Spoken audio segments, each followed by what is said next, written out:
അപ്പൊ ഒരിക്കൽ ഒരു ക്ലയന്റ് എൻ്റെ അടുത്ത് വന്നിട്ട് അയാളൊരു ബ്ലാങ്ക് എനിക്ക് ഒരു പരിചയമില്ലാത്ത ആളായിരുന്നു. വന്നിട്ട് ഒരു ബ്ലാങ്ക് ചെക്ക് എൻ്റെ അടുത്ത് തന്നിട്ട് ഞാൻ പറഞ്ഞു എമൗണ്ട് എഴുതുന്നില്ലേ. 27 വർഷം ആയെന്നുള്ളത് കൊണ്ടൊരു ചോദ്യം ഞാൻ ചോദിക്കുകയാണ്.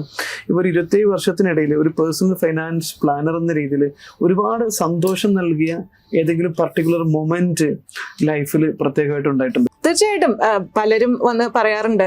ഇപ്പൊ പ്രത്യേകിച്ച് നമ്മുടെ സോഷ്യൽ മീഡിയന്റെ ഇതിൽ കാണുമ്പോൾ വീഡിയോസ് കണ്ടിട്ടൊക്കെ പലരും ഇങ്ങനെ പറയും, അയ്യോ മാഡം പറഞ്ഞപ്പോഴാണ് ഞാൻ ഇതിനെ കുറിച്ച് ചിന്തിച്ചത്, അതുവരെ ഓർത്തിട്ടില്ല. വലിയൊരു മാറ്റം എനിക്ക് എൻ്റെ മനസ്സിൽ ഉണ്ടായിട്ടുണ്ട്. I started thinking about money or my family security. ഇപ്പോഴാണ് എനിക്ക് ബോധം വന്നത്. ഇപ്പൊ ചെയ്യാൻ തുടങ്ങിയപ്പോൾ എനിക്ക് I feel so much better. ഇങ്ങനെയുള്ള ഒരുപാട് ഫീഡ്ബാക്സ് നമുക്ക് വരാറുണ്ട് ക്ലയൻസിന്റെ അടുത്തുനിന്ന്. അപ്പൊ ഒരിക്കൽ ഒരു ക്ലയന്റ് എൻ്റെ അടുത്ത് വന്നിട്ട് അയാളൊരു ബ്ലാങ്ക് എനിക്ക് ഒരു പരിചയമില്ലാത്ത ആളായിരുന്നു. വന്നിട്ട് ഒരു ബ്ലാങ്ക് ചെക്ക് എൻ്റെ അടുത്ത് തന്നിട്ട് ഞാൻ പറഞ്ഞു എമൗണ്ട് എഴുതുന്നില്ലേ.